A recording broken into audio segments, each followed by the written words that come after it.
Bonjour, je suis Lucas Large, analyste à la plateforme Viaino et j'interviens principalement sur la partie de déploiement de la plateforme.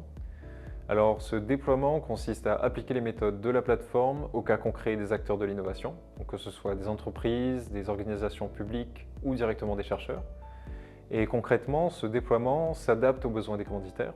Donc, s'ils cherchent à comprendre ou identifier des tendances sur un domaine, on va réaliser une cartographie. S'ils cherchent à identifier de nouveaux partenaires, on va réaliser un scouting. Et s'ils cherchent à évaluer la concurrence, on va réaliser un benchmark ou une monographie. Mais même si ces méthodes évoluent en fonction du besoin initial, le processus de réalisation du travail, pour moi, reste toujours le même et s'organise autour des 5 étapes du processus d'intelligence technologique. Donc pour n'importe quel travail, je vais toujours commencer par la définition du besoin, où je vais rencontrer le commanditaire, interagir avec lui et définir quel est son besoin, son contexte, son sujet, ses attentes et ses contraintes, et également évaluer si les méthodes d'intelligence technologique sont pertinentes pour lui apporter une réponse. Si c'est le cas, je passe à la seconde étape, où je vais me baser sur les éléments que j'ai pu récupérer à la première étape pour construire la meilleure stratégie de recherche et de collecte de données possible, pour récupérer uniquement les données pertinentes pour répondre aux besoins identifiés. Ensuite, ces données brutes, je vais les traiter, c'est la troisième étape.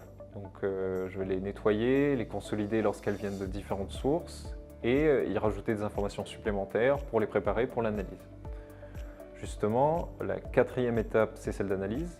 C'est ici que je vais transformer ces données en informations en utilisant différents indicateurs, différentes statistiques et différentes dimensions d'analyse.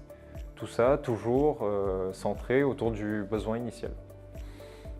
Enfin, la dernière étape, c'est la diffusion, donc le rendu au commanditaire. Donc celui-ci se fait par le biais de livrables, donc des rapports, par des présentations, mais surtout par un échange avec lui, et une interaction pour qu'il soit capable d'intégrer ces nouvelles informations et qu'il puisse les utiliser par la suite. Du coup, en tant qu'analyste, la majorité de mon temps se passe derrière un écran d'ordinateur, donc surtout aux étapes de collecte, de traitement et d'analyse. Mais je suis également amené à rencontrer nos commanditaires, que ce soit au début à la définition du besoin, à la fin lors du rendu et même tout au long du processus pour qu'ils accompagnent l'analyse. Et donc, d'après moi, pour être analyste en intelligence technologique, il faut justement avoir tout d'abord cette capacité d'interaction avec les différents interlocuteurs qu'on peut être amené à rencontrer, qui vont du décideur à l'ingénieur en passant par le chercheur.